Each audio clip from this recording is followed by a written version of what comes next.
اعوذ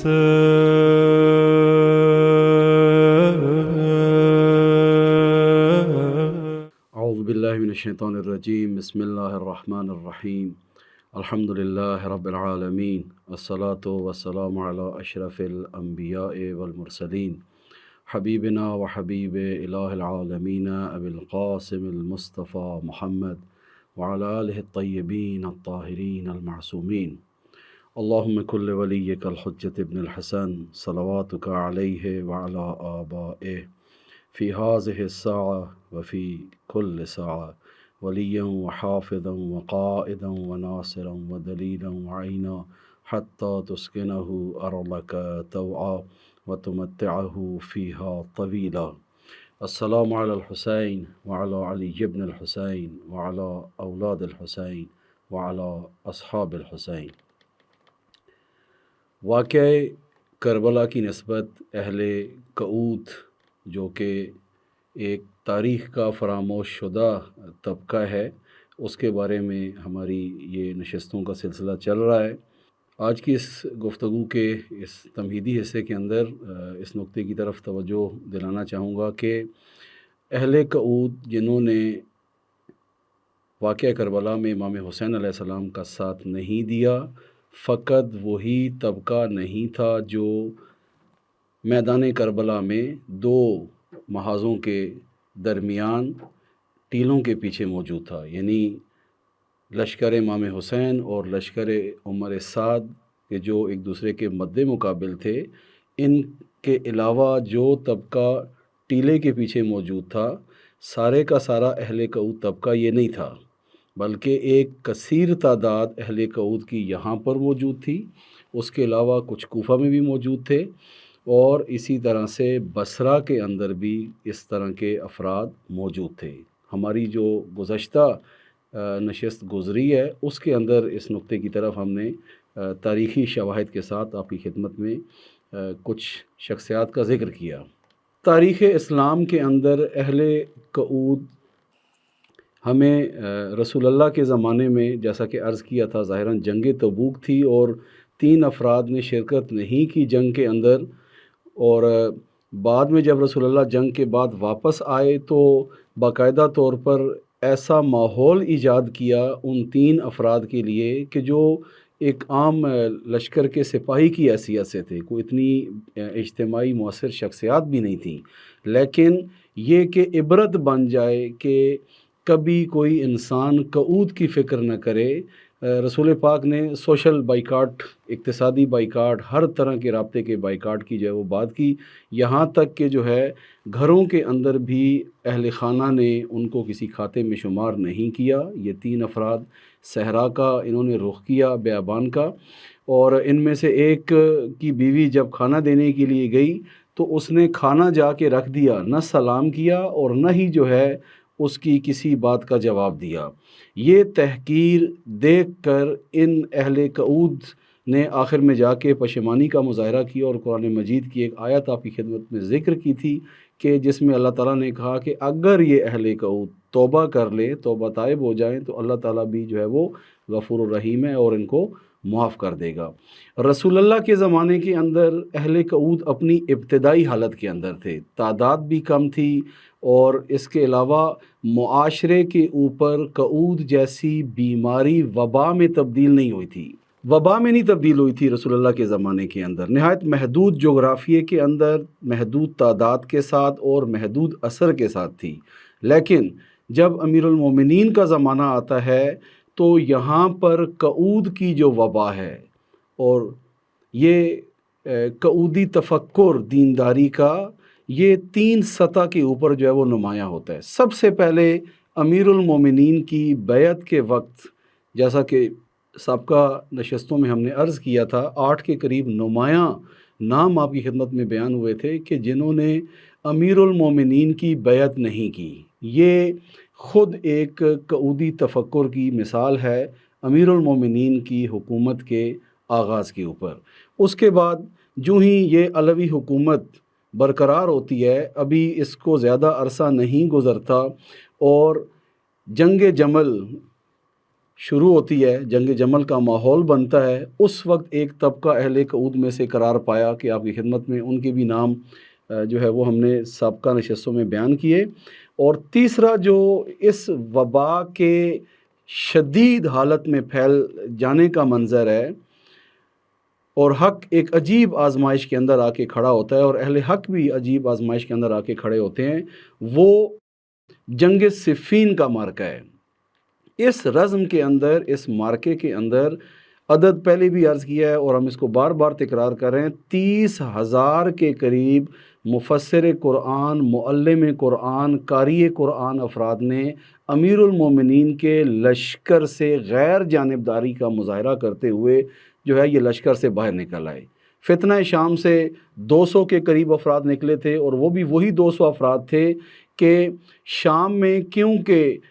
کوئی ان کے پاس خود مستقل معلم قرآن اور قاری موجود نہیں تھا، تو اس کو مرکزی حکومت سے منگوایا گیا تھا کہ یہاں پر دین سکھانے کے لیے، احکام سکھانے کے لیے اور قرآن کی تعلیمات کی ترویج کے لیے باقاعدہ طور پہ مدینہ سے یہ افراد منگوائے گئے تھے، اور یہی افراد وہاں سے الگ ہوئے۔ اب آپ خود دیکھیں کہ کہاں 30,000 کی تعداد جو لشکر علی ابن ابی طالب سے مارکہ صفین میں جدا ہو رہی ہے، اور کہاں 200 کی تعداد، کیا مقایسہ اور کیا تقابل ان دونوں طرف جو ہے وہ پایا جاتا ہے۔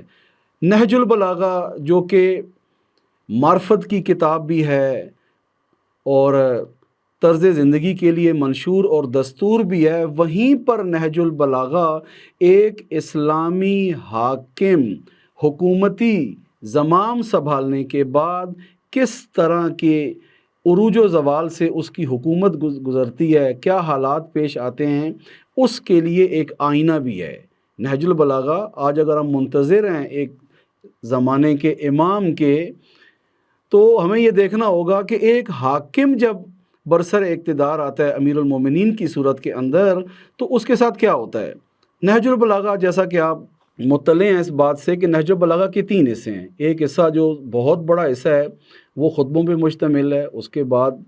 امام کے خطوط ہیں، اور تیسرا حصہ جو ہے وہ امام کے مختصر کلمات ہیں کہ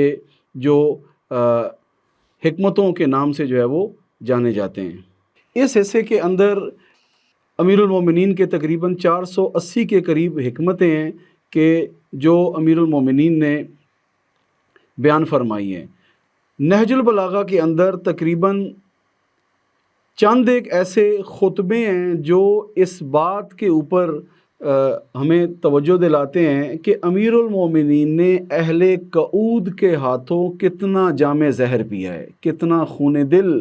کیا ہے اہل قعود نے امیر المومنین کا، جن میں 25 نمبر خطبہ، 26 نمبر خطبہ، 27 نمبر خطبہ اور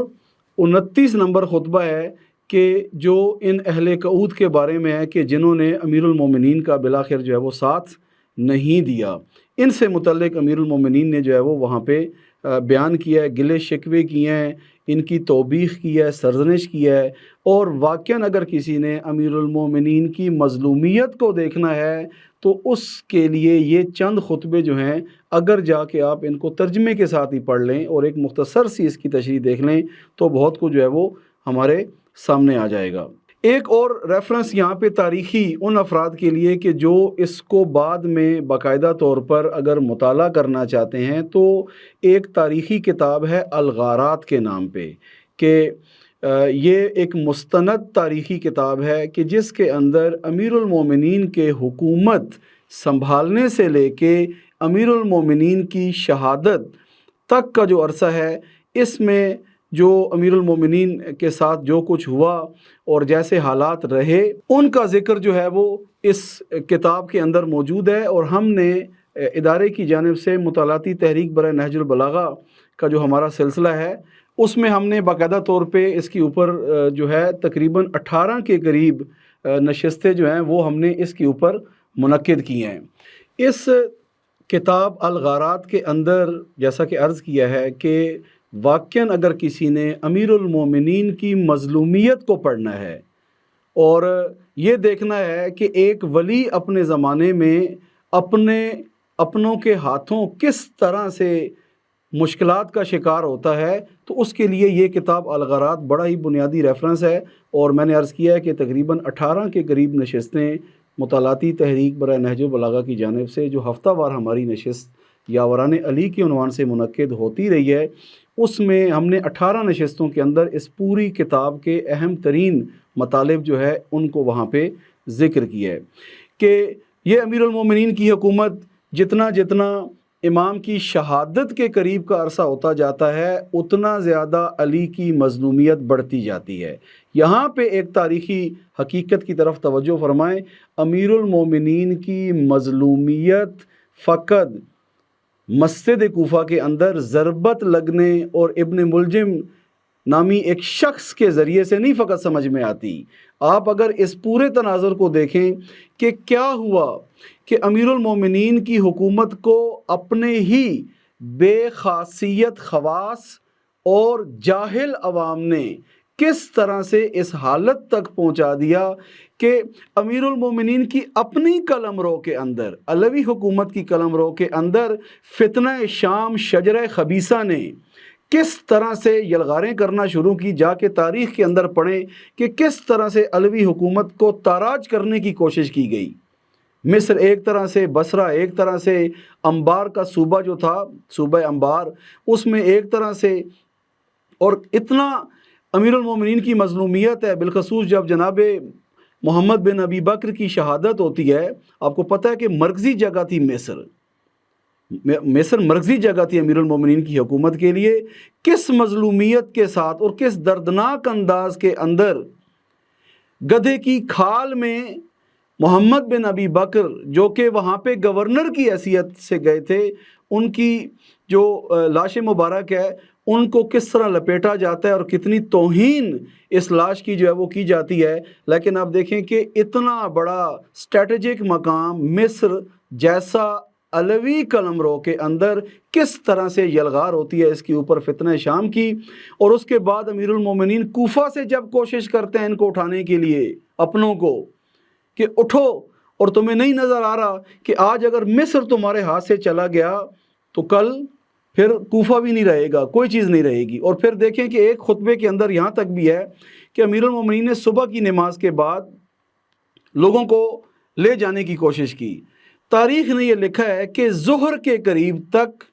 امیر المومنین کے باوجود خطبے کے 100 کے قریب بندے بھی جمع نہیں ہوئے۔ یہ جو ہم سمجھتے ہیں نا کہ آج اگر امام زمانہ آ جائیں تو ہم تو مولا کے لیے ویسے ہی رو رہے ہیں، ہم تو ویسے ہی تیاری کر کے بیٹھے ہوئے ہیں، بس امام کا کب ظہور ہو، امام آ جائیں ہم تو بالکل تیار ہیں، ہمارے بچے بھی تیار، ہم بھی تیار، ہمارا مال اموال بھی تیار۔ اتنا سادہ نہیں ہے امامت کی ہمراہی کرنا۔ اگر یہ امامت کی ہمراہی اتنا سادہ کام ہوتا تو تاریخ کے اندر دیکھیں جس علی کو خواب میں دیکھنے کے لیے ہم مشتاق ہوتے ہیں، جس امیر المومنین سے ہوائج اپنی پوری کروانے کے لیے ہم اتنی جان مارتے ہیں، آپ یہ دیکھیں کہ اس امیر المومنین کی مظلومیت کا اوج یہ ہے کہ صبح کے ٹائم پہ خطبہ دے رہے ہیں اور ظہر تک 100 کے قریب تعداد جو ہے وہ جمع نہیں ہوتی ہے۔ امام کوفہ سے نکل کے ظاہراً نخیلہ کا مقام تھا، نخیلہ کے مقام پہ کہا تھا کہ سب جمع ہو، 100 کے قریب افراد جمع نہیں ہوئے۔ یہ حالت تھی، ایسے نہیں ہو گیا یکدم، کیونکہ دیکھیں ہمیں کیونکہ تاریخ کے حقائق کے بارے میں ایک تسلسل، ایک ردھم اور ایک ربط کا نہیں پتہ ہوتا۔ ہم یہ سمجھتے ہیں کہ بس یہ امام حکومت کر رہے تھے، نظام چل رہا تھا، جنگ صفین وہ بھی سادہ سی تصویر بنی ہوئی ہے، اور پھر یکدم یہ ہوا کہ 19 رمضان کو جا کے ابن ملجم نے شہید کر دیا امام کو۔ کیا ہوا علوی حکومت کے اندر کہ امیر المومنین اس قدر تنہا ہو گئے کہ جس کے اندر ایک بڑی کمر جس نے توڑی وہ بے خاصیت خواص، یہ جملہ یاد رکھیے گا، بے خاصیت خواص اور جاہل اور فتنوں کا شکار جو عوام ہے کہ جو حق کو باطل سے تشخیص نہ دے سکے، ان دو چیزوں نے امیر المومنین کی کمر کو توڑا ہے۔ اور یاد رکھیے گا کہ جس امام کے ہم منتظر ہیں، ہمیں اس تیاری کے اندر اور جو نصرت کے نام پہ خود کو تیار کر رہے ہیں اس کے اندر ہمیں یہ دیکھنا ہوگا کہ کہیں ہم بے بصیر عوام تو نہیں ہیں، یا ہم اگر خواص ہیں تو ہمارے اندر کوئی اور ایسی اخلاقی بیماریاں تو نہیں لگی ہوئی، دنیا پرستی، حب دنیا تو نہیں پائی جاتی کہ کل سب کچھ نظر آتے ہوئے بھی ہم اپنے وقت کے امام کا ساتھ نہ دے پائیں۔ ہماری زبان پہ تو یہ جملے ہوں اس اخنف بن قیس کی طرح جس کا کل ہم نے ذکر کیا، کہ جو کہہ رہا تھا کہ میں نے علی کے خاندان کے اندر نہ تو اقتدار کا لالچ دیکھا ہے اور نہ ہی مال دنیا جمع کرنے کی حرص، یہ میں نے نہیں دیکھی۔ اس بدبخت کو اتنا پتہ ہونے کے باوجود جب امام کی نصرت کی باری آتی ہے تو یہ امام کا ساتھ نہیں دیتا۔ صرف آگاہی کافی نہیں ہے، صرف علم کافی نہیں ہے، فقط ایک زمانے کے امام جو ہیں اس کے زمانے میں زندگی گزارنا کافی نہیں ہے۔ ہم بڑے آسانی سے کہہ دیتے ہیں یا لیتنا کنا معکم، مولا ہم بھی آپ کے ساتھ ہوتے، لیکن اگر ہم اپنا ایک دقیق محاسبہ کریں تو واقعاً ہم اس مقام پہ پورا اترتے ہیں کہ اگر وقت کا امام ہمیں پکارے تو ہم اتنے بصیر ہوں، ہم اس قدر حب دنیا سے خالی ہوں کہ جو ہی امام پکارے ہم اس کی صدا پہ جو ہے وہ لبیک کہیں۔ بس یہ ایک سلسلہ اہل کعود کا عرض کیا ہے کہ اس کا ایک تاریخی پس منظر ہے، فقط آپ واقع کربلا کے اندر اس کو جائزہ اسی حد تک نہیں لے سکتے، آپ کو آنا پڑے گا علوی حکومت کے عرصے میں، آپ کو آ کے دیکھنا پڑے گا، کیونکہ ہم نے بیان کیا تھا نا پہلی نشست کے اندر کہ تاریخ کو اس انداز میں پڑھو گویا اسی زمانے کے اندر ہو آپ۔ امیر المومنین کی علوی حکومت کے آغاز کو یوں پڑھیں کہ اپنی آنکھوں سے دیکھ رہے ہوں کہ لوگ جوک در جوک امیر المومنین کی بیعت کے لیے آ رہے ہیں، اور امیر المومنین انہی لوگوں کے درمیان پہلا جو خطبہ دیا ہے، توجہ کریں اس کو بھی جا کے پڑھیے گا نہج بلاغہ میں، پہلا جو خطبہ دیا امیر المومنین نے ان لوگوں کے درمیان، اس میں بڑا کلیئر اپنا ویژن بیان کیا امیر المومنین نے، اپنا ہاریزن بڑا کلیئر بیان کیا ہے کہ دیکھو اب میری حکومت کے بعد اگر مجھے پتہ چلا کہ کسی خاتون کے کان میں یا اس کے پاؤں میں پازیب جو ہے یہ بیت المال سے ناحق طریقے سے گئی ہے تو امیر المومنین نے فرمایا کہ میں یہ بھی واپس بیت المال میں لے کے آؤں گا، اور یہ بھی فرمایا ہے کہ میری حکومت کے زمانے میں تمہیں جیسے چھاننی کے ذریعے سے چھنا جاتا ہے کسی چیز کو، اس طرح سے جو ہے وہ تمہیں چھنا جائے گا۔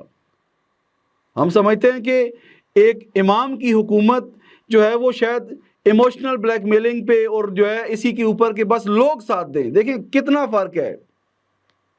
مغربی جمہوریت کے اندر اور اسلامی جمہوریت کے اندر اور مکتب امامت کے اندر جو ایک بنیادی فرق ہے وہ کیا پایا جاتا ہے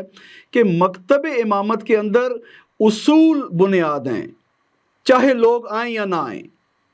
لیکن مغربی جمہوریت کے اندر ہوا و ہوس بنیاد ہے۔ یہ دیکھو کہ اس وقت لوگ کیا چاہتے ہیں، یہ دیکھو کہ لوگ کس طرح کے نعروں کے اوپر خوش ہوتے ہیں، کیسے سبز باغ لوگوں کو دکھائے جائیں تاکہ لوگ جو ہے وہ ہماری طرف آئیں۔ لیکن امیر المومنین جب حکومت سنبھال رہے ہیں تو یہاں پہ بڑے واضح انداز میں یہ فرما رہے ہیں کہ اگر میری بیعت کرنی ہے تو یہاں بیعت کے لیے ہاتھ آگے بڑھانے سے پہلے ذہن میں رکھ لو کہ اگر میں نے اس حکومت کو قبول کر لیا تو پھر میں کسی کو کسی طرح کی بے انصافی نہیں کرنے دوں گا۔ کل بیت المال مال البیت نہیں بن جائے گا۔ بیت المال کے مال البیت بننے کا کیا مطلب ہے کہ جیسے خواص کے لیے پہلے مراعات لگی ہوئی تھیں اور ان کی عادتیں خراب ہو چکی تھیں اور ایک اشرافی طبقہ دین دارانہ طبقے کے اندر ایجاد ہو چکا تھا، امیر المومنین کی حکومت متحمل نہیں ہے اس طبقاتی تقسیم کی۔ یہی تو یہاں سے تو مشکلات کھڑی ہو گئیں کہ یہ جو خواص تھے انہوں نے کہا کہ بھائی وہ جو سابقہ خلافت کے زمانے میں ایک مراعات چل رہی تھی اور ایک یہ عادت پڑی ہوئی تھی، اب تو جو ہے یہ کام نہیں ہونے والا، اس لیے انہوں نے الگ راستے اختیار کیے اور یہاں سے پھر جو تاریخ کے اندر چیزیں گزری ہیں وہ آپ کے سامنے ہیں۔ اگر ہم یہ تاریخی درست جائزہ لینا چاہ رہے ہیں کہ واقعہ کربلا میں نوبت یہاں تک کیسے پہنچی ہے اور کیوں امام حسین علیہ السلام کو اپنے خون کی قربانی دینی پڑی ہے، کیونکہ اللہ تعالیٰ کے ہاں یہ جو آپ روایت سنتے ہیں کہ رسول اللہ نے خواب میں بھی آ کے امام حسین کو بیان کیا اور فرمایا کہ امام حسین علیہ السلام کو واقع کربلا کے اندر جو یہ آپ روایت میں سنتے ہیں کہ بلاخر یہ کئی لوگوں کو امام حسین نے فرمایا کہ میں نے اپنے نانا کو خواب میں دیکھا ہے کہ جنہوں نے فرمایا ہے کہ ان اللہ شاء ان یراک قتیلا، کہ اے بیٹے حسین، اللہ تعالیٰ تجھے جو ہے وہ اس طرح سے اپنی بارگاہ میں قبول کرنا چاہ رہا ہے کہ تیرے خون کی قربانی جو ہے وہ مانگ رہا ہے۔ مسئلہ یہ تھا، توجہ کریں، مسئلہ یہ تھا کہ مسلمان معاشرہ اس حد تک قعود کی حالت میں چلا گیا تھا، ان کے خواص کے اندر دنیا طلبی اور عوام کے اندر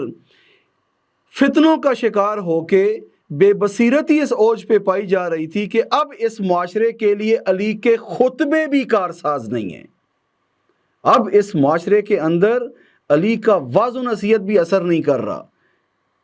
میں نے عرض کیا نا کہ الغارات کتاب کو جا کے اگر آپ مطالعہ کریں اور امیر المومنین کی شہادت سے قبل کا جو عرصہ ہے اس کو اگر آپ جا کے دیکھیں تو اوج مظلومیت کا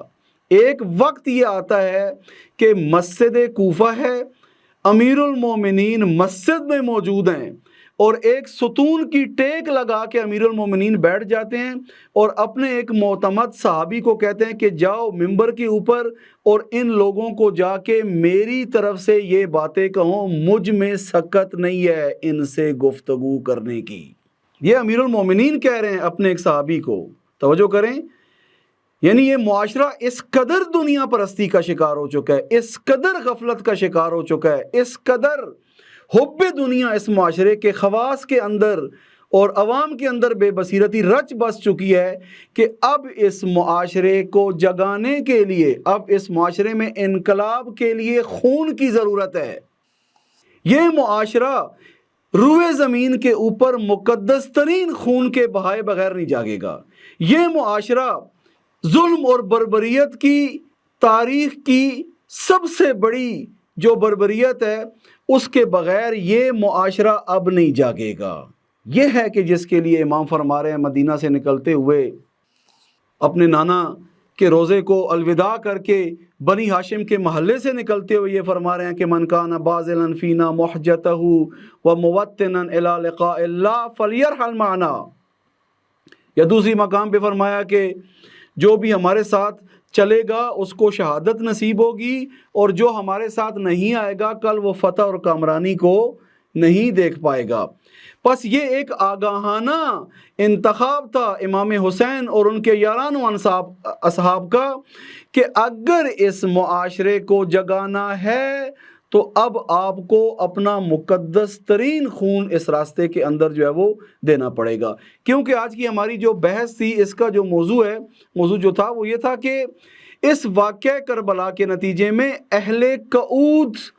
کس طرح سے بیدار ہوئے ہیں اور بعد کے عرصوں کے اندر بالخصوص بنی امیہ کا جب تک عرصہ رہا ہے اس درمیان میں قعود قیام میں کیسے تبدیل ہوا، اور اس کے بعد ایک دو موارد آپ کی خدمت میں بنی عباس کے زمانے کے بھی جو ہے وہ ہم آپ کی خدمت میں بیان کریں گے انشاءاللہ۔ یہ جب واقعہ کربلا رونما ہوا اور شہادتیں ہوئیں، بنی ہاشم میں سے 35 کے قریب بنی ہاشم کے افراد شہید ہوئے، جن میں سے 18 کے قریب جو افراد تھے ان کے سروں کو نیزوں پہ بلند کیا گیا۔ یہ بڑا تلخ منظر تھا ان اہل قعود کے لیے کہ جو ٹیلوں کے پیچھے موجود تھے، اور پھر جن دیگر تک خبریں پہنچی ہیں کہ اس حد تک ہم پست ہو گئے ہیں کہ حسین ابن علی نواسہ رسول، جس کے بارے میں ہم نے تاریخ میں سیرت میں دیکھا، خود رسول اللہ کے زمانے میں دیکھا کہ کس طریقے سے اس کی عزت اور عظمت کے قائل تھے رسول پاک، اب اس کا جو ہے وہ سر نیزے پہ یوں بلند کیا جائے، اتنی بے دردی سے شہید کیا جائے۔ یہاں سے مختلف قسم کے قیام شروع ہوئے ہیں، توجہ کریں، یہ قیام مختلف طرح سے ہیں، مختلف انداز کے اندر ہیں۔ ایک تو جو کام اسی واقعہ کربلا کے دن جو ایک کام ہوا، ایک شخص ہے جس کا نام تاریخ نے حفحاف بن مہند راسبی بصری، جس کا نام تاریخ نے نقل کیا ہے، یہ شخص واقعہ کربلا کے دن اس وقت پہنچتا ہے کہ جب تقریباً شہادتیں جو ہے وہ ہو چکی ہیں اور خیموں کو لوٹنے کا کام اور مخدرات عصمت کو بے پردہ کرنے کے لیے جو ہے یہ لشکر خبیث، لشکر عمر سعد تیار ہو رہا ہے، اس حالت کے اندر یہ شخص آتا ہے اور آ کے اعلان کرتا ہے کہ میں جو ہے وہ حسین کی مدد کے لیے آنا چاہ رہا ہوں. یہ بھی اہل قعود میں سے تھا، لیکن یہ شخص بالآخر ضمیر اور وجدان کے عذاب نے اس کو گرفتار کیا کہ حسین مقتل کی طرف اور تو یہاں بصرہ میں سکون سے بیٹھا ہے. یہ شخص آیا، لیکن دیر سے جو ہے یہ شخص جو ہے وہ کربلا میں پہنچتا ہے. خوب، اسی شخص کے بارے میں امام سجاد علیہ السلام سے جو ہے بعد میں پوچھا گیا تو ایک حدیث تاریخ نے نقل کی ہے. ایک کتاب ہے تأملی در نہضت عاشورہ، حجت الاسلام رسول جعفریان ہیں، مورخ ہیں، تاریخ پہ ان کا بہت اچھا کام ہے. اردو میں بھی ان کی ایک دو کتابیں مفصل جو ہے وہ چھپ چکی ہیں. ظاہراً صلح امام حسن کے بارے میں بھی ہے، اور اس کے علاوہ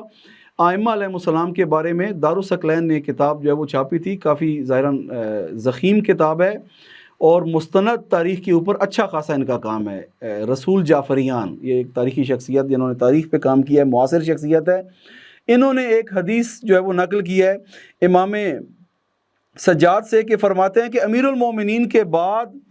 کوئی شخص اس طرح سے حق کے لیے جو ہے وہ نہیں لڑا. یعنی بات امام سجاد کی یہ نقل کرنا چاہ رہے ہیں کہ امام نے اس شخص کی تعریف کی ہے کہ اس نے آ کے جو ہے وہ بالآخر توبہ طائب ہو کے اس نے اسی دن کربلا میں آ کے اپنی جان کا نذرانہ پیش کیا، زخمی ہوا. اس کے ارد گرد لشکر یزید نے گھیرا ڈالا، اور اس کے بعد نہایت دردناک انداز کے اندر اس شخص کو جو ہے حفحاف بن مہند راسبی بصری کہ جو بصرہ سے آیا تھا، اس کو انہوں نے شہید کر دیا. یہ بھی واقعہ کربلا کے اندر ان شہداء کے ساتھ بالآخر ملحق ہو گیا. اس کے بعد جب یہ اسرا کے قافلے کو بالآخر میدان کربلا سے کوفہ کی طرف روانہ کیا گیا، شام کی طرف روانہ کیا گیا، تو عوام کے اندر ایک غیرت اور عوام کے اندر ایک پشیمانی کا احساس جو ہے وہ جنم لینا شروع ہوا. کوفہ میں ایک طرح سے آپ تاریخ میں سنتے ہیں وہ جناب زینب سلام اللہ علیہ کا خطبہ، خود امام سجاد کا خطبہ، جناب کلثوم کا بھی خطبہ موجود ہے، اور پھر شام میں تو اس سے بھی زیادہ صورتحال جو تھی. تو خود عراق، مرکزی عراق کے اندر جو کہ امیر المومنین کی حکومت کے زمانے میں بالآخر یہ قلمرو تھی، مرکزی حصہ تھا امام کی حکومت کا، کئی حصوں کے اندر بیداری اور شعور آنا شروع ہوا. خود شام کے اندر، حلب کے اندر بی بی کے خطبے، امام سجاد کے خطبوں کے نتیجے میں لوگوں نے خود کو بعد میں سرزنش کرنا شروع کیا. یہ خون حسین ابن علی کا اثر ہے کہ جو تاریخ کے اندر پھر آگے چل کے بھی نظر آنا شروع ہوا. ایک اور جو کام ہوا وہ یہ تھا کہ جب ان اسرا کے قافلے کو لے جایا جا رہا تھا، جب یہ قافلہ حلب کے مقام پہ پہنچا اور نیزوں کے اوپر یہ سر بلند تھے، یہیں پر ایک خاتون جس کا نام تاریخ نے درۃ الصدف، اس کا نام جو ہے تاریخ نے نقل کیا ہے، یہ خاتون یہاں پر جو ہے باقاعدہ قیام کرتی ہے. اس کے ساتھ چند اور خواتین مل کر قیام کرتی ہیں، اور یہ جو لشکر عمر سعد کا تھا اس کے ساتھ لڑتے ہوئے اسی قیام کے ساتھ جو ہے وہ بعد میں شہید بھی ہو جاتی ہیں. یہ بھی ایک، یا شہید کہیں یا بہرحال یہ ایک اس خون کا ایک اثر تھا کہ ان لاشوں کو دیکھ کے اور سر نیزوں پہ، ہاشمی جوانوں کے سر نیزوں پہ بلند دیکھ کے یہاں پر ان خواتین نے خود پہ کوڑنا شروع کیا، اور دیگر خواتین کو بھی اسی خاتون نے درۃ الصدف. دیکھیں، اگر حق کو نصرت کی ضرورت ہو تو ہمیشہ یہ نہیں ہے کہ مرد اگر میدان میں آئیں گے تو خواتین اپنی ذمہ داری ادا کر سکتی ہیں. تاریخ نے ثابت کیا ہے کہ ایسا نہیں ہے. بعض اوقات خواتین ہیں جو مردوں کے ضمیروں کو جا کے جھنجھوڑتی ہے. وہی کام جو کوفہ کے اندر ہوا بعد میں واقعہ کربلا کے بعد. ایک اور جو اہم اس خون کا اثر ہے، خون حسین ابن علی کا اثر ہے کہ قعودی تفکر قیام میں کیسے تبدیل ہوا. جب یہ واقعہ کربلا رونما ہو چکا اور اسرا کو یہ جب لے کے جا رہے تھے تو یہیں پر جو قبیلہ بنی اسد تھا اس کے مردوں پہ عجیب قسم کا خوف طاری تھا. جرأت نہیں کر رہے تھے کہ جا کے ان لاشوں کو جا کے دفنائیں. یہاں پر اس قبیلے کی جو خواتین تھی انہوں نے اپنے مردوں کو غیرت دلائی اور کہا کہ ہم جو تمہارا حق مہر تھا وہ بھی بخشنے کے لیے تیار ہیں، ہمیں فقط اجازت دے دو، ہم جا کے ان شہداء کو دفناتی ہیں. جب مردوں نے خواتین کو میدان کربلا کی تپتی ریت پر ان لاشوں کو دفنانے کے لیے اہتمام کرنے کے لیے آتا دیکھا تو ان کی غیرت جاگی اور انہوں نے بھی آ کے جو ہے وہ یہاں پر یہ رسک لیا جو پہلے نہیں لینا چاہتے تھے، کیونکہ قبیلہ بنی اسد کے مردوں کی یہ فکر تھی کہ اگر ہم ان لاشوں کو دفنانے کے لیے چلے گئے تو جنہوں نے بالآخر ان کے ساتھ جنگ کی ہے، اگر ان کو یہ خبر مل گئی کہ ہم نے یہ کام کیا ہے تو کل ہمارے خلاف بھی جو ہے وہ جنگ ہو جائے گی۔ اب آپ یہ دیکھیں کہ یہاں پر خاتون نے اور صنف خواتین نے اپنا تاریخی نقش کیسے ادا کیا ہے۔ یہ وہی مرد ہیں کہ جن کے بارے میں امیر المومنین فرماتے ہیں کہ یا اشبہ الرجال ولا الرجال، کہ یہ مردوں کے چہروں والے تو ہیں، ان کی شکلیں، ان کے قیافے، ان کے حلیے تو مردوں والے ہیں، لیکن خصلتوں کے اعتبار سے یہ نامرد ہیں۔ پس ایک خون حسین ابن علی کا اثر قعودی تفکر میں انقلاب لانے کا یہ ہوا کہ خود واقعہ کربلا کے دن یہ بنی اسد کا جو قبیلہ ہے یہ بیدار ہوتا ہے اور ان شہداء کے لاشوں کو دفنانے کے لیے اہتمام کرتا ہے۔ اسی طرح سے واقعہ کربلا کے بعد توابین کا جو قیام ہے، جس کی ہم نے ہلکی سی جھلک سابقہ ایک نشست میں سلیمان بن سرد خزائی کے متعلق آپ کی خدمت میں جو ہے وہ بیان کی، اور اسی طرح اس واقعے کے ایک سال بعد، توابین کے قیام کے ایک سال کے بعد مختار کا قیام ہے کہ دونوں کا جو نعرہ تھا وہ یہی تھا، یا لسارات الحسین، کہ ہم نے جو ہے خون حسین کا بدلہ لینا ہے۔ اور سور، عربی زبان میں سور سے واو رے عربی زبان کے اندر انقلاب کو کہتے ہیں۔ مثلا اسلامی جمہوریہ ایران کے انقلاب کو عربی زبان میں کہا جاتا ہے کہ الثورۃ الاسلامیہ فی الایران، تو الثورہ یعنی انقلاب۔ یہ دو قسم کی جو ہے وہ تحریکیں ہیں جو تاریخ کے اندر جو ہے وہ اٹھتی ہیں۔ یہ خود بھی بالآخر گرچہ دیر سے اقدام ہے، گرچہ اس اقدام کی حیثیت آپ واقعہ کربلا میں 72 جو اصحاب ہیں ان کے بروقت اقدام کے ساتھ اس کا مقایسہ نہیں کر سکتے، لیکن بالآخر قعودی تفکر کو جھنجھوڑنے کے اندر خون شہداء نے بنیادی کردار جو ہے وہ ادا کیا ہے۔ اس کے بعد دیر جمام نامی جو ہے ایک اور جگہ سے ایک قیام ہوتا ہے 71 ہجری کے اندر۔ 61 ہجری میں واقعہ کربلا رونما ہوا۔ اس واقعہ کربلا کے 10 سال بعد ایک اور قیام جو ہے وہ ہوتا ہے، اور اس میں کیا ہوتا ہے، یہ کون سا زمانہ ہے؟ واقعہ کربلا کے 10 سال کے بعد کوفہ سے ایک لشکر کو حجاج ابن یوسف جو ہے اس کی کمانڈ میں بنی امیہ کی حکومت بھیجتی ہے اس زمانے کے سیستان کی طرف، جو علاقہ سیستان تھا کہ اس کے ساتھ ملحقہ علاقہ خراسان بزرگ جسے ہم کہتے ہیں بڑا خراسان جو تھا یہ بنتا ہے، اور ہمارا سندھ اور ہندوستان اور یہ والا ایک بڑا حصہ اس کا جو ہے وہ بنتا ہے۔ یہ فتوحات کے چکر میں بنی امیہ نے حجاج بن یوسف کے ذریعے سے جو ہے وہ یہ اقدام کروایا۔ اور تاریخ کے اندر توجہ کریں، تاریخ نے بعض جگہوں پہ جو خیانت کی ہے، بعض مورخوں نے جو خیانت کی ہے، بعض ناموں کو بڑا مقدس کر کے اور بڑا فاتح کر کے پیش کیا ہے، جن میں ایک نام حجاج بن یوسف کا ہے۔ نہایت درندہ صفت انسان، نہایت وحشی انسان۔ اس نے جو زندان بنائے ہوئے تھے، جو ٹارچر سیل بنائے ہوئے تھے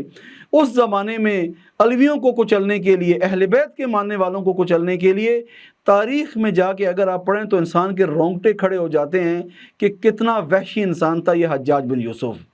اس کی ایک مثال میں خالی آپ کی خدمت میں عرض کروں، حجاج بن یوسف نے بعض زندان ایسے بنائے ہوئے تھے جہاں پہ مرد اور خواتین دونوں کو ننگا رکھا ہوا تھا۔ یہ تاریخ نے نقل کیا ہے، اور کس ذلت اور خاری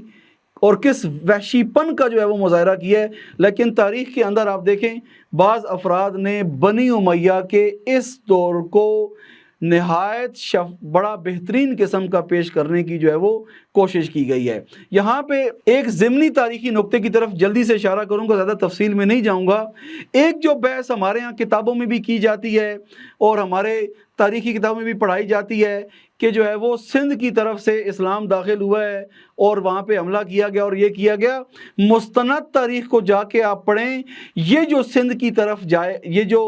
بنی امیہ کا یہ لشکر گیا ہے، یہ کوئی وہاں پہ اسلام کی دعوت دینے کے لیے نہیں گیا تھا، یہ ان اہل بیت کے ماننے والے اور ان امامزادے اور وہ افراد کہ جن سے ان کو خطرہ تھا، ان کے تعاقب میں ان کو کچلنے کے لیے اس مقام کی طرف آئے ہیں۔ جبکہ ہمارے ہاں جو تاریخ پڑھائی جاتی ہے اس کے اندر کیا پڑھایا جاتا ہے کہ اسلام کا جو ورود ہے بر صغیر کے اندر سندھ سے، وہ ان کے ذریعے سے جو ہے وہ اس زمانے کے اندر ہوا ہے، جبکہ اس کے پیچھے یہ دیگر حقائق پائے جاتے ہیں۔ ان کو خوب مطالعہ کرنے کی ضرورت ہے اور اپنی نئی نسل کو اس سے بھی مطلع کرنے کی ضرورت ہے۔ جب حجاج بن یوسف اس طرح سے اس کا لشکر درندگی کرتے ہوئے اور اس سفاکیت کے ساتھ آگے بڑھ رہا تھا، تو انہی اہل قعود کی نسلیں کہ جنہوں نے کربلا میں اس طرح سے ساتھ نہیں دیا تھا اور اس کی عبرتوں کو آنکھوں سے دیکھ چکے تھے، انہوں نے کہا کہ اگر ہم چپ ساتھ کے بیٹھے تو کل ہمارے کسی بھی کا گھر نہیں بچے گا، ہمارا کوئی شہر نہیں بچے گا، ہماری خواتین بھی اسیر ہوں گی، ہمارے مردوں کو بھی قتل کر دیا جائے گا۔ یہاں سے ایک قیام ہوتا ہے اور یہ اتنا منظم قیام تھا کہ حجاج بن یوسف کو یہ پسپائی جو ہے وہ دیکھنی پڑی، اور اس وقت باقاعدہ طور پہ شام سے بھی ایک لشکر بھیجا گیا ان کی مدد کے لیے، لیکن کوئی فائدہ جو ہے وہ نہیں ہوا۔ پس یہاں پر اس واقع کربلا کے خون کا ایک اثر گرچہ 10 سال بعد ہے، 61 ہجری سے 71 ہجری، لیکن اس خون کا اثر یہ ہوا کہ بنی امیہ وہ جس طرز پہ وحشی پن دکھانا چاہ رہے تھے اور جو درندگی کرنا چاہ رہے تھے، اس کے مقابلے میں ایک پبلک موومنٹ جو ہے وہ کھڑی ہوتی ہے، ایک تحریک شروع ہوتی ہے اور ان کو ان کے عزائم میں کامیاب نہیں ہونے دیتی۔ اسی طرح سے 122 ہجری کے اندر جناب زید بن علی اور ان کے بیٹے جناب یحییٰ بن زید، ان دو ہستیوں کا بھی قیام، یہ بھی اسی واقع کربلا کے قیام جو تھا امام حسین کا، اور اس وقت جو قعودی تفکر موجود تھا، اس قعودی تفکر کے اس تاریخی عرصے سے گزرتے ہوئے اس کے اندر ایک آگاہی، ایک شعور، ایک غیرت جو ایجاد ہو چکی تھی، اس قیام کے اندر بھی ایک نمایاں کام جو ہے وہ بنی امیہ کے خلاف ہوتا ہے۔ دونوں قیاموں کے اندر جناب زید بن علی کہ جنہوں نے 122 ہجری میں قیام کیا، اور ان کے بیٹے نے جو ہے وہ یحییٰ بن زید نے 126 ہجری کے اندر قیام کیا ہے۔ یہاں پہ ایک بڑا نمایاں اثر جو ملتا ہے وہ یہ ہے کہ جنگ صفین کے اندر 30,000 مفتی، مفسر قرآن، معلم قرآن، حافظ قرآن، قاری قرآن نے ساتھ نہیں دیا، لیکن بالآخر تاریخ کے اندر جو قربانیاں امیر المومنین نے دی، امام حسن نے دی، امام حسین اور ان کے یاران و انصار نے دی ہے۔ آپ دیکھیں کہ 37 ہجری کے اندر جو صورتحال موجود تھی اور آج 122 ہجری کے اندر جو صورتحال موجود ہے، کتنا فرق پڑا ہے اس درمیان میں خون حسین کے نتیجے میں۔ 122 ہجری کے اندر کتنے ہی مفتی، مجتہد اور با اثر ترین شخصیات تھیں علمی اعتبار سے اور دینی اعتبار سے، کہ جنہوں نے فتویٰ دیا ہے کہ باقاعدہ طور پر زید بن علی کے قیام کا پبلک حصہ بنے۔ نہ فقط فتویٰ دیا ہے بلکہ خود بھی اس قیام کا حصہ بنے ہیں، اور اس قیام کے نتیجے میں جنگ کی، اور جو ہے ان میں سے ایک تعداد جو ہے وہ مفتیوں کی شہید بھی ہوئی ہے۔ توجہ کریں، کہاں 30,000 کا وہ لشکر اور کہاں آج 122 ہجری کے اندر جو عوام میں ایک شعور اور خواص میں ایک شعور ایجاد ہو چکا ہے۔ یہ برکت تھی ائمہ کی ان محنتوں کی کہ جو امیر المومنین نے کی، امام حسن نے کی، اور اس کے بعد اس کا اوج جو تھا وہ امام حسین علیہ السلام نے جو واقعہ کربلا میں اپنی شہادت کے ذریعے سے جو تاریخ رقم کی۔ اس کے بعد یحییٰ بن زید کا قیام ہے۔ اہل غور علاقہ ہے افغانستان کا، جو موجودہ افغانستان ہے، یہ تقریباً اس ایریا کے اندر آتا ہے، کیونکہ جب ہم کہتے ہیں خراسان بزرگ، جو بڑا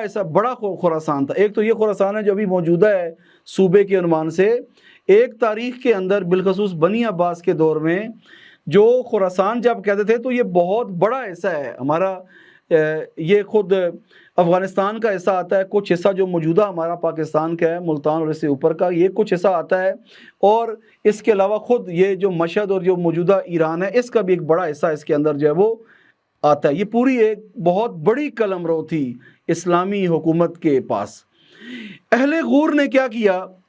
یحییٰ بن زید نے جب قیام کیا 126 ہجری کے اندر، ان کی شہادت بھی بڑے مظلومانہ انداز کے اندر ہے، زنجیروں میں جکڑا گیا، بڑے دردناک انداز میں یحییٰ بن زید کو شہید کیا گیا۔ اس غور کا جو علاقہ ہے، اس علاقے کے لوگ امیر المومنین کے ماننے والے تھے۔ فتنہ شام نے جب آفیشل سطح کے اوپر امیر المومنین کو ممبروں سے ناسزا کہنے کا آفیشل طور پہ لیٹر جاری کیا اور یہ حکم جاری کیا، تو اس وقت وہ ایک جگہ جہاں کے لوگوں نے مزاحمت اور مقاومت کی اور نہیں یہ حکم جاری ہونے دیا اور اپنے علاقے میں یہ کام نہیں ہونے دیا، وہ یہ غور کا علاقہ ہے جو عرض کیا کہ موجودہ افغانستان کا حصہ بنتا ہے۔ افغانستان ایک وہ افغانستان ہے جو ہمارے ذہنوں کے اندر ہمارے سیاسی مسائل کی وجہ سے ہے، اور ایک وہ افغانستان ہے جس کی تہذیبی حیثیت ہے، ایک وہ افغانستان ہے کہ جس کی شیعیان اہل بیت اور شیعیان علی کے جغرافیے کے اعتبار سے ایک بڑی جو ہے وہ خاص حیثیت ہے۔ اس علاقے کے لوگوں نے یحییٰ بن زید کی شہادت کے بعد جو زنجیریں جناب یحییٰ بن زید کو جس میں جکڑا گیا تھا، ان زنجیروں کو جا کے انہوں نے ٹکڑوں میں تبدیل کیا، ان ٹکڑوں کو جا کے انگوٹھیوں میں تبدیل کیا، چاہے وہ یاقوت کی انگوٹھی تھی، عقیق کی انگوٹھی تھی، اور نمازوں کے قنوت کے اندر جب یہ دعا مانگتے تھے تو اس وقت انہوں نے اس فکر کو زندہ رکھا ہوا تھا کہ ہم نے اموی خاندان کے مقابلے میں اور اس شجرہ خبیثہ کے مقابلے میں ہم نے کھڑا ہونا ہے۔ یہ اس علاقے کے لوگوں کے اندر یہ جو ہے وہ ایک مقاومت اور مزاحمت کی صورتحال پائی جا رہی تھی جناب یحییٰ بن زید کے قیام کے نتیجے میں، کہ جو قیام عرض کیا ہے کہ نتیجہ ہے خود واقعہ کربلا کے بعد جو یہ مختلف قیام ہوئے اس کا۔ اس کے بعد اب ہم چلتے ہیں اموی خاندان جو ہے اور اموی جو حکومت ہے اس کا بالکل ابھی آخری عرصہ گزر رہا ہے۔ یہاں پہ ایک اور تاریخی قیام ہے جو اسی واقعہ کربلا کے تفکر سے متاثر ہے، یہ قیام ہے ابو مسلم خراسانی کا۔ اس قیام کے اندر جو طبقہ اٹھتا ہے اور جو خواص میں سے شخص اٹھتا ہے، یہ ایرانی ہے، ایرانی الاصل ہے، اور اس کا ایک اور ساتھی ہے ابو سلمہ خلال کے نام پہ۔ یہ دو شخص قیام کرتے ہیں اموی حکومت کے خلاف۔ توجہ فرمائیں، سابقہ قیاموں کے نتیجے میں اموی حکومت دن بدن کمزور ہوتی گئی، اور اس کے اندر جو آخری کیل ٹھوکی کہ جس کے بعد یہ حکومت تقریباً جو ہے وہ گر گئی، وہ ابو مسلم خراسانی کا جو ہے وہ قیام ہے، کہ اس قیام کے نتیجے میں یہ حکومت جو تھی بالکل اپنے اتنی کمزور ہو چکی تھی بنی امیہ کی کہ تقریباً ختم ہو گئی۔ ابو مسلم خراسانی کا جو سلوگن تھا، ہر ظاہر ہے ہر جنگ ہر موومنٹ کا ایک سلوگن ہوتا ہے، ایک شعار ہوتا ہے، ایک نعرہ ہوتا ہے۔ انہوں نے جو نعرہ بلند کیا تھا وہ یہ تھا کہ الرضا من آل الرضا، کہ جس نے بھی اب حکومت کرنی ہے اس کی حکومت کے لیے شرط یہ ہے، اس کی حاکم ہونے کی شرط یہ ہے کہ اہل بیت اس کے اوپر مہر تصدیق لگائیں، اہل بیت اس کو قبول کریں، وگرنہ اس کے خلاف کسی کو جو ہے وہ حکومت کرنے کا حق نہیں ہے۔ یہ جو قیام ہے ابو مسلم خراسانی کا، اس کو کئی جوانب سے دیکھنے کی ضرورت ہے۔ ظاہر ہے ہم ابھی جو بیان کر رہے ہیں اتنا تفصیل میں جا کے نہیں بیان کر رہے، کہ مثلا ایک بڑا اہم بحث یہ یہاں پہ پائی جاتی ہے کہ بالآخر جب یہ قیام ہو رہے ہیں اس وقت معصومین بھی موجود ہیں، امام موجود ہیں، ائمہ کا ان قیاموں سے متعلق کیا موقف تھا، یہ ایک الگ بحث ہے بالکل۔ ابھی ہم اس بحث میں نہیں جا رہے کہ یہ قیام کتنے اثر گزار تھے یا یہ قیام کس حد تک ائمہ سے ہم آہنگ قیام تھے، یہ بحث ہم نہیں کر رہے ہیں اس وقت، توجہ فرمائیں۔ ابھی ہم یہ جو نکات تاریخی بیان کر رہے ہیں اس سے ہم ان کا کاملاً برحق ہونا یا بالکل ٹھیک ہونا یا اہل بیت سے بالکل ہم آہنگ ہونا، اس کے اوپر یہاں پہ بحث نہیں کر رہے۔ ہمارا نقطہ یہاں پر یہ ہے کہ واقعہ کربلا کے بعد اس خون کی تاثیر کیا تھی کہ قعودی تفکر کو قیام کے تفکر میں تبدیل کیا ہے۔ ابو مسلم خراسانی کے قیام کے اندر ایک بڑا اہم مسئلہ یہ تھا کہ اس قیام کو خوب استفادہ کیا ہے بنی عباس نے۔ بنی عباس نے، آپ کو پتہ ہے کہ بنی عباس اور بنی امیہ کی حکومت میں ایک بنیادی فرق یہ ہے کہ بنی امیہ نے علنی طور پر اہل بیت کی دشمنی کو مول لیا ہے، لیکن بنی عباس نے علنی طور پر یہ کام نہیں کیا۔ انہوں نے سافٹ انداز کے اندر اور خود کو یہ ثابت کر کے کہ ہم بالآخر انہی اہل بیت کے ماننے والے ہیں اور ہم خود اسی خاندان سے ہیں اور ہمارے اہل بیت کے ساتھ بڑے اچھے مراسم ہیں، کہ جن مراسم کا اوج آپ امام رضا علیہ السلام کے زمانے میں دیکھتے ہیں کہ انہوں نے دکھانے کی جو ہے وہ کوشش کی، اور وہ ولی عہدی کی بحث اور جو دیگر پہلو تھے تاریخی، ان کو آپ توجہ کریں تو آپ کو یہ نقطہ جو ہے وہ مزید واضح ہوگا۔ یہاں پر قیام ابو مسلم خراسانی اور اس کے ایک دوست نے کیا، لیکن اس کی سادہ لوحی سے استفادہ کرتے ہوئے بنی عباس نے عوامی جذبات جو تھے ان سے استفادہ کرتے ہوئے دھوکے کے انداز میں ان کی جو ہے حکومت برسر اقتدار آتی ہے، اور یہ قیام یہاں پر اس طرح سے کر کے جو سمجھے کہ ڈائیورٹ ہو گیا یا ہائی جیک ہو گیا یہاں سے یہ قیام۔ اسی زمانے میں ائمہ کی جو پالیسی تھی، یہ بڑا اہم نقطہ ہے۔ امام باقر اور امام جعفر صادق علیہ السلام نے جو کام کیا ہے، معاشرے کے اندر اسی جہاد کو ایک اور انداز میں شروع کیا ہے۔ امام باقر علیہ السلام، جن کے نام سے ہی واضح ہے باقر العلوم ہیں، علم کے چشموں کو جاری کرنے والے ہیں، علم کی ترویج کرنے والی یہ ہستی ہے۔ امام نے ایک علمی جہاد کی بنیاد رکھی کہ جس کو پھر کیڈر سازی کے ذریعے سے اور شاگرد پروری کے ذریعے سے امام جعفر صادق علیہ السلام نے اوج پہ پہنچانے کی جو ہے وہ کوشش کی ہے۔ یہیں ایک اور نقطے کی طرف اشارہ کروں کہ ائمہ کا قیام یہاں پہ کیا تھا، بالخصوص امام جعفر صادق علیہ السلام کا قیام کیا تھا۔ امام دیکھ رہے تھے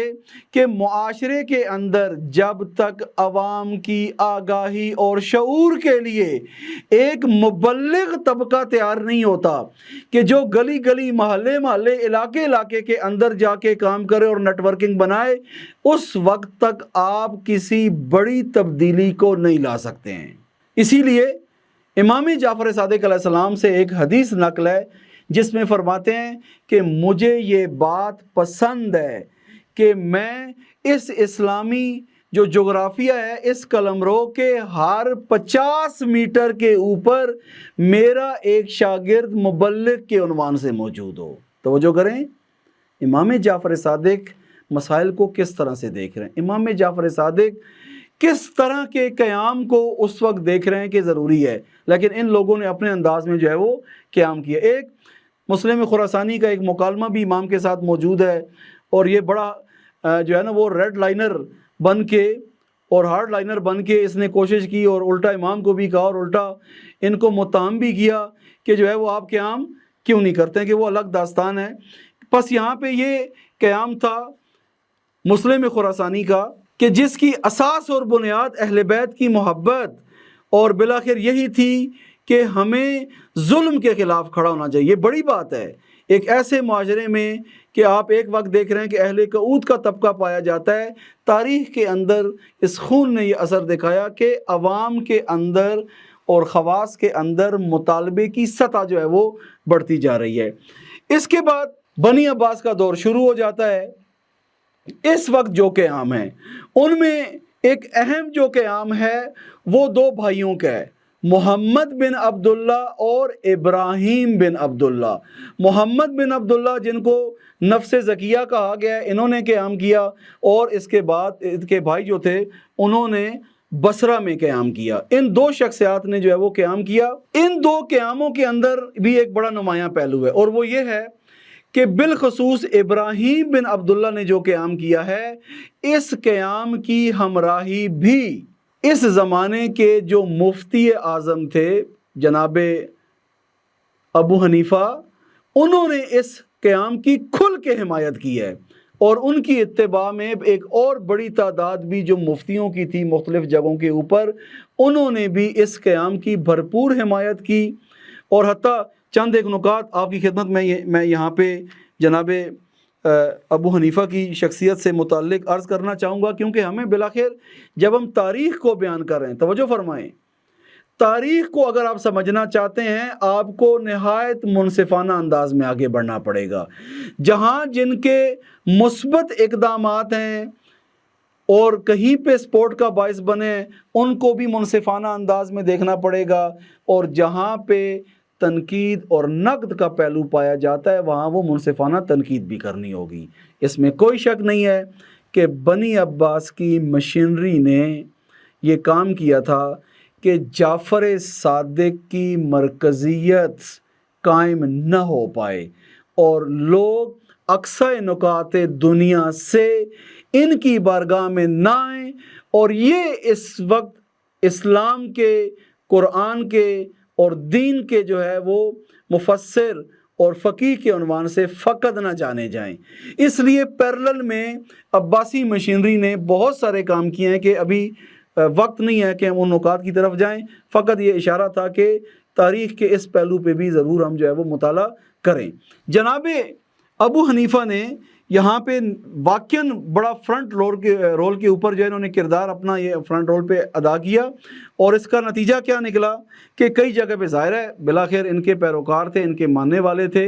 انہوں نے ابراہیم بن عبداللہ کا جو قیام ہے اس کا ساتھ دیا، گرچہ جناب ابو حنیفہ خود بصرہ میں موجود نہیں تھے، یہ خود کوفہ میں تھے، لیکن ان کی کمپین اور ان کے فتوے کی وجہ سے بالآخر عالم اسلام کے اندر ایک فضا جو ہے وہ تیار ہوتی ہے، اور کئی ان کی دیکھا دیکھی اور مفتی بھی جو مختلف اسلامی حکومت کے اس زمانے کی جو مسلمان حکومت، اسلامی نہیں، نام نہاد مسلمان حکومت، اس قلم رو کے اندر جو موجود تھے، انہوں نے بھی ابراہیم بن عبداللہ جو ہے ان کی مدد کے لیے باقاعدہ طور پر فتوے وغیرہ جو ہے وہ انہوں نے بھی دیے ہیں۔ یہاں ایک دو اور نکات میں عرض کرنا چاہوں گا۔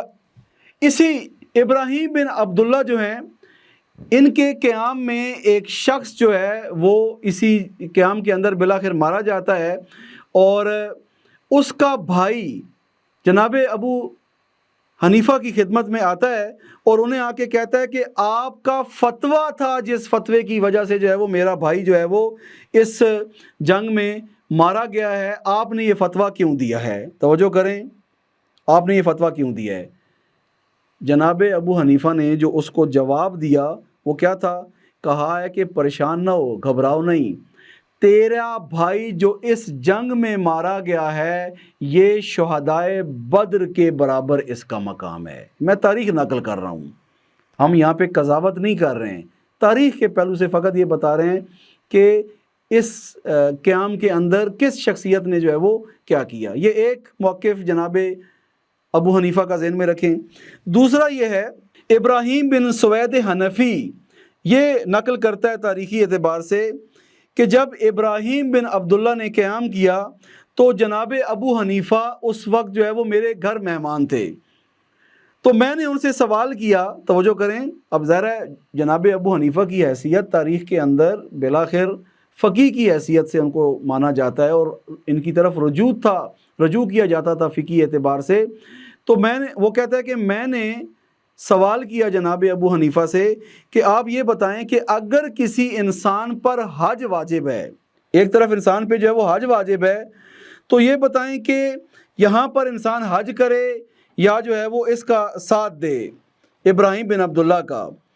تو ظاہر سی بات ہے حج کے بارے میں انہوں نے یہ بات نہیں کی، لیکن کہا کہ اگر ایک طرف، جناب ابو حنیفہ نے کہا کہ اگر ایک طرف 50 مستحب حج ہوں وہ ایک طرف، اور قیام ابراہیم بن عبداللہ کا ساتھ دینا جو ہے وہ ایک طرف ہے، یہ برتر ہے اس کا ساتھ دیا جائے۔ وہ آپ کو کیا لگتا ہے کہ جب جناب ابو حنیفہ کا اس طرح کا موقف ہوگا تو بنی عباس کی جو مشینری ہے وہ ان کو سکون سے بیٹھنے دے گی، ان کی نسبت غیر جانبدار ہو جائے گی۔ آخر میں نتیجہ یہ نکلا کہ منصور عباسی نے، جو خلیفہ عباسی منصور عباسی، اس نے جناب ابو حنیفہ کے ان فتاوی کی وجہ سے معاشرے کے اندر بالآخر جو ایک تعداد اس قیام کا حصہ بنی، انہیں باقاعدہ طور پر زندان میں جو ہے وہ ڈالا گیا اور بعد میں زہر دے کر ان کو جو ہے وہ اس حالت تک جو ہے وہ پہنچا دیا گیا۔ آپ توجہ کریں کہ یہ تاریخ کا پہلو بھی ہمارے ہاں عام افراد کو جو ہے وہ نہیں پتہ، اور ہم جب تاریخ کے بارے میں یہ آگاہی نہیں رکھتے تو ان مسائل کی طرف توجہ نہیں ہے ہماری۔ جبکہ آج بھی آپ دیکھیں عالم اسلام کا ایک بہت بڑا جو اسلام کا حصہ ہے وہ بالآخر برادران اہل سنت ہیں،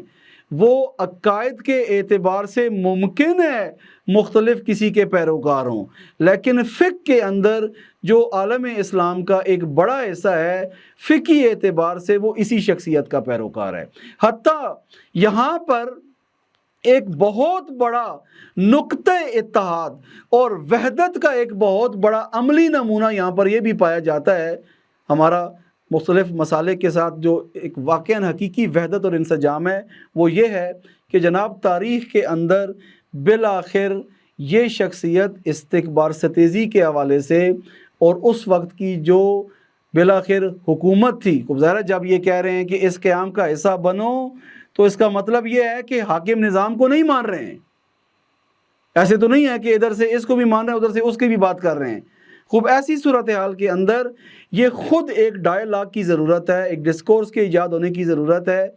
کہ بالآخر یہ شخصیت اتنی بڑی سطح پہ قربانی دی ہے، آج کے زمانے میں ہمیں ظلم کے خلاف کھڑا ہونے کے لیے مشترکہ کاوشیں اور کوششیں کس انداز میں کرنی چاہیے۔ آخری ایک جو میں عرض کرنا چاہوں گا آپ کی خدمت میں شخصیت کہ جو اس انقلاب کے اندر اور اس قیام کے اندر ان کی بھی ایک نمایاں حیثیت ہے جو تاریخی قیام ہوئے ہیں، وہ ہے شہید فخر، کہ جن کو حسین ابن علی ان کا اصل نام ہے، اور یہ شخصیت امام موسیٰ کاظم علیہ السلام کے جو ہے وہ خاندان میں سے ہے، اور 169 ہجری کے اندر یہ شخصیت جو ہے وہ قیام کرتی ہے، اور بالکل امام حسین علیہ السلام کے نام کے ساتھ جس طرح سے ان کی شباہت ہے، ان کا قیام بھی اسی طرز کے اوپر ہے، شہید فخر کے نام پہ، کہ یہ شخصیت جب قیام کرتی ہے 72 کے قریب ان کے ساتھی ہیں، تشنہ لب حالت کے اندر نہایت ہی سفاکانہ انداز میں جو ہے ان کو بنی عباس کی حکومت شہید کرتی ہے۔ ان کا جو شعار تھا ادعوکم الی الرضا،